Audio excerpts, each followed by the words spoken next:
سجدے میں آنکھیں بند کرنے والوں کے ساتھ کیا ہوتا ہے؟ رسول صلی اللہ علیہ وآلہ وسلم نے فرمایا، جو لوگ نماز کے دوران سجدے میں آنکھیں بند کر لیتے ہیں ان کے ساتھ کیا ہوتا ہے؟ بسم اللہ الرحمن الرحیم۔ اللہ تعالیٰ نے ہر چیز کا حکم زمین پر وحی کے ذریعے نازل فرمایا، لیکن نماز ایک ایسا فریضہ اور عظیم الشان تحفہ ہے کہ جسے اللہ تعالیٰ نے وحی کے ذریعے زمین پر نہیں بلکہ پیغمبر خیر الورا کو آسمانوں کی بلندیوں پر بلا کر عطا فرمایا۔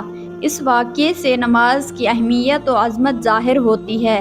دین اسلام کے 5 ارکان میں سے نماز ایک اہم رکن ہے۔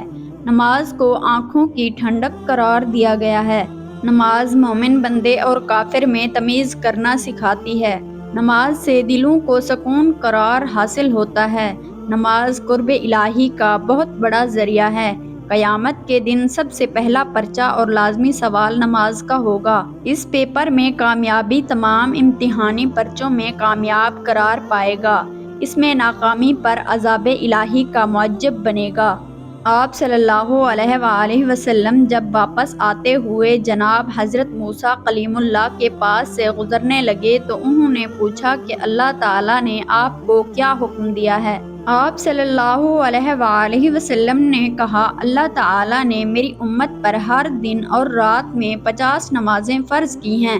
حضرت موسیٰ علیہ السلام نے کہا، آپ کی امت ہر دن رات میں 50 نمازیں پڑھنے کی طاقت نہیں رکھتی، لہٰذا آپ اللہ تعالیٰ کے پاس جاؤ اور تخفیف کرا لو، کیونکہ میں نے بنی اسرائیل کو آزمایا ہے اور اس تجربے کی روشنی میں کہتا ہوں کہ آپ کی امت اس کی طاقت نہیں رکھتی۔ نبی کریم صلی اللہ علیہ وآلہ وسلم فرماتے ہیں کہ میں دوبارہ سدرۃ المنتہا کے پاس گیا اور اللہ تعالیٰ سے نمازیں کم کرنے کی درخواست کی تو رب العالمین نے 5 نمازیں کم کر دیں۔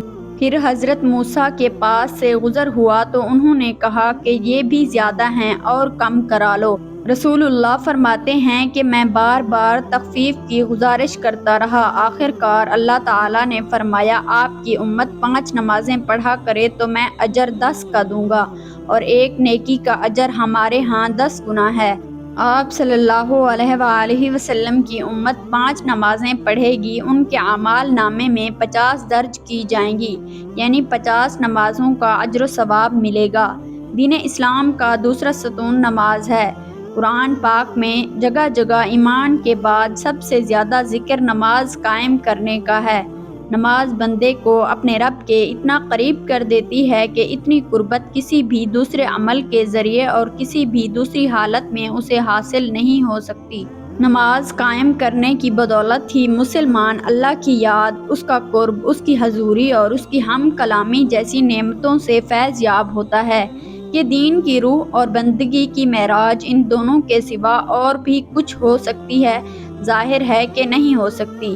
ایمان کی جڑوں کو نمی اور تازگی صرف اللہ تعالیٰ کی یاد سے ملتی ہے۔ جس درختوں کی جڑوں کو نمی اور تازگی نہ ملے تو سوکھنے لگتا ہے اور پھلنا پھولنا بند کر دیتا ہے۔ اس لیے جس شخص کا دل اللہ تعالیٰ کی یاد سے غافل ہو اس کا ایمان مرجھا جاتا ہے۔ نیک اور صالح شخص صرف وہی ہو سکتا ہے جس کے اندر ایمان کی تازگی موجود ہو، اور ایمان اس کا تازہ ہو سکتا ہے جس کے دل میں اللہ تعالیٰ کی یاد گھر کیے ہوئے ہو۔ نماز کی بہت بڑی اہمیت ہے۔ مسلمان اور کافر میں فرق کرنے والی نماز ہی ہے، یعنی جو نماز پڑھتا ہے وہ مسلمان ہے اور جو نماز نہیں پڑھتا وہ کافر ہے۔ اب بات کرتے ہیں کہ نماز میں آنکھیں بند کرنا درست ہے یا نہیں، اور کن حالات میں آنکھیں بند کرنے کی اجازت دی گئی ہے۔ علماء نے اس حوالے سے کیا فرمایا ہے، آج کی اس ویڈیو میں ہم آپ کو بتائیں گے۔ ہم آپ کو نماز میں آنکھیں بند کرنے کے حوالے سے فقہا کی کیا رائے ہے وہ بھی بتائیں گے، لیکن اس سے پہلے ضروری ہے کہ رسول پاک صلی اللہ علیہ وآلہ وسلم کی نماز کیسی تھی، اس حوالے سے بات کی جائے، کیونکہ حدیث پاک کا مفہوم ہے کہ تم نماز ویسے ہی ادا کرو جیسے تم نے مجھے ادا کرتے ہوئے دیکھا۔ اس لیے ضروری ہے کہ رسول پاک صلی اللہ علیہ وآلہ وسلم کی نماز کی حالت کے بارے میں جانا جائے کہ اللہ کے نبی نماز کس طرح ادا کرتے تھے۔ اللہ تعالیٰ کے محبوب بندوں میں انبیاء کرام علیہ السلام، صحابہ کرام رضوان الاجمعین اور اولیاء کرام رحمۃ اللہ علیہ ہیں۔ اللہ تعالیٰ نے انہیں اپنی رحمت و خاص سے نوازا اور انہیں مقام عبدیت سے سرفراز کیا۔ رسول اکرم صلی اللہ علیہ وآلہ وسلم اعلان نبوت سے پہلے بھی غار حرا میں کافی عرصہ عبادت الہی میں مصروف رہے، مگر جب آپ صلی اللہ علیہ وآلہ وسلم نے اعلان نبوت فرمایا تو آپ صلی اللہ علیہ وآلہ وسلم کو نماز کا حکم ملا اور آپ صلی اللہ علیہ وآلہ وسلم اس پر کاربند ہو گئے۔ ابتدا میں آپ چھپ کر نماز ادا کیا کرتے تھے۔ نبی کریم صلی اللہ علیہ وآلہ وسلم کی نماز مثالی ہے۔ آپ کی نماز میں حد درجے کی مثال تھی، گویا کہ آپ کی نماز کامل تھی۔ آپ صلی اللہ علیہ وآلہ وسلم نفلی نمازوں میں بھی خشیت الہی سے اشک بار ہو جاتے اور اللہ تعالیٰ کی طرف اتنی لگن اور محبت سے متوجہ ہوتے کہ دنیا کے ہر خیال سے بے نیاز اور بارگاہ رب العزت کے بالکل قریب ہو جاتے۔ اللہ تعالیٰ کے حضور آپ صلی اللہ علیہ وآلہ وسلم جیسی کامل اور مقبول نماز نہ کوئی پڑھ سکا ہے اور نہ کوئی پڑھ سکے گا۔ آپ تہجد پڑھا کرتے تھے اور شروع میں آپ صلی اللہ علیہ وآلہ وسلم پر نماز تہجد فرض تھی۔ اس کے کچھ عرصے کے بعد صبح شام آپ صلی اللہ علیہ وآلہ وسلم نے 2 رکعتیں پڑھنا شروع کر دیں۔ اس کا ذکر قرآن پاک میں یوں ہوا ہے: صبح و شام اپنے پروردگار کا نام یاد کیا کرو اور رات کے وقت دیر تک اس کو سجدہ کیا کرو، اس کی تسبیح کیا کرو۔ مفسرین کا کہنا ہے کہ رات کو اٹھ کر دیر تک نماز پڑھنے کا حکم 1 سال تک باقی رہا۔ اس کے بعد رات کی نماز فرض کی بجائے نفل ہو گئی۔ تہجد کے نفل ہو جانے کے بعد بھی حضور اکرم صلی اللہ علیہ وآلہ وسلم شب میں کثرت سے نماز پڑھا کرتے تھے اور بڑی قرات کیا کرتے تھے۔ بعد میں جب 5 نمازیں باجماعت فرض ہوئیں تو آپ صلی اللہ علیہ وآلہ وسلم نے آخری دم تک اس فریضے کو بڑے احسن طریقے سے سر انجام دیا۔ آپ صلی اللہ علیہ وآلہ وسلم کی نماز میں اتنی عاجزی اور خشوع خضوع ہوتا کہ اس کی مثال نہیں۔ بخاری شریف میں ہے کہ ایک بار ایک شخص نے ام المؤمنین حضرت عائشہ صدیقہ رضی اللہ عنہا سے درخواست کی کہ آپ صلی اللہ علیہ وآلہ وسلم کی کوئی عجیب بات جو آپ نے دیکھی ہو بیان کیجیے۔ حضرت عائشہ صدیقہ رضی اللہ عنہا نے فرمایا، رسول اکرم صلی اللہ علیہ وآلہ وسلم کی کون سی بات عجیب نہ تھی، سبھی باتیں عجیب تھی۔ چنانچہ ایک شب کا واقعہ ہے کہ حضور اکرم صلی اللہ علیہ وآلہ وسلم میرے پاس تشریف لائے اور پھر اٹھ کر نماز کے لیے کھڑے ہو گئے اور رونا شروع کر دیا، جہاں تک آنسو بہہ کر سینہ مبارک تر ہو گیا۔ پھر رکوع کیا اور رکوع میں بھی اس طرح روتے رہے، پھر سجدے میں بھی اس طرح روتے رہے، اس کے بعد سجدے سے سر اٹھایا تو اس وقت بھی روتے ہی رہے، یہاں تک کہ حضرت بلال رضی اللہ عنہ نے آ کر فجر کی نماز کے لیے آواز دی۔ میں نے عرض کیا، یا رسول اللہ، آپ اس قدر روتے ہیں حالانکہ آپ معصوم ہیں۔ حضور صلی اللہ علیہ وآلہ وسلم نے فرمایا، تو کیا میں شکر گزار بندہ نہ بنوں؟ آپ صلی اللہ علیہ وآلہ وسلم نے نماز کے لیے بہت سی تکالیف بھی برداشت کی۔ بخاری شریف میں ہے کہ ایک دن آپ صلی اللہ علیہ وآلہ وسلم حرم شریف میں نماز پڑھ رہے تھے اور قریش بیٹھے مذاق کر رہے تھے۔ ابو جہل نے کہا، کاش اس وقت کوئی جاتا اور اونٹ کی اوجڑی نجاست سمیت اٹھا لاتا اور محمد صلی اللہ علیہ وآلہ وسلم جب سجدے میں جاتے تو ان کی گردن پر ڈال دیتا۔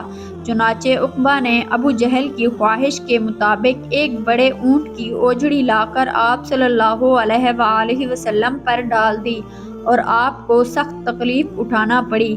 مسلم شریف میں حضرت حذیفہ رضی اللہ عنہ سے مروی ہے کہ ایک رات مجھ کو حضور اکرم صلی اللہ علیہ وآلہ وسلم کے ساتھ نماز پڑھنے کا اتفاق ہوا۔ حضور پاک صلی اللہ علیہ وآلہ وسلم نے سورۃ بقرہ شروع کی۔ میں نے سمجھا آپ 100 آیتوں تک پڑھیں گے، لیکن جب آپ اس کو پڑھ کر آگے بڑھے تو میں نے دل میں کہا شاید آپ پوری سورت ایک ہی رکعت میں ختم کرنا چاہتے ہیں۔ چنانچہ جب آپ نے اس سورت کو ختم کیا تو میں نے خیال کیا اب آپ رکوع کریں گے، لیکن آپ صلی اللہ علیہ وآلہ وسلم نے فوراً سورت آل عمران شروع کر دی اور وہ بھی ختم ہو گئی تو سورۃ النساء شروع کر دی۔ حضور اکرم صلی اللہ علیہ وآلہ وسلم بہت ٹھہر ٹھہر کر نہایت سکون و اطمینان سے قرات فرما رہے تھے اور ہر آیت کے مضمون کے مطابق درمیان میں تسبیح اور دعا کرتے جاتے تھے۔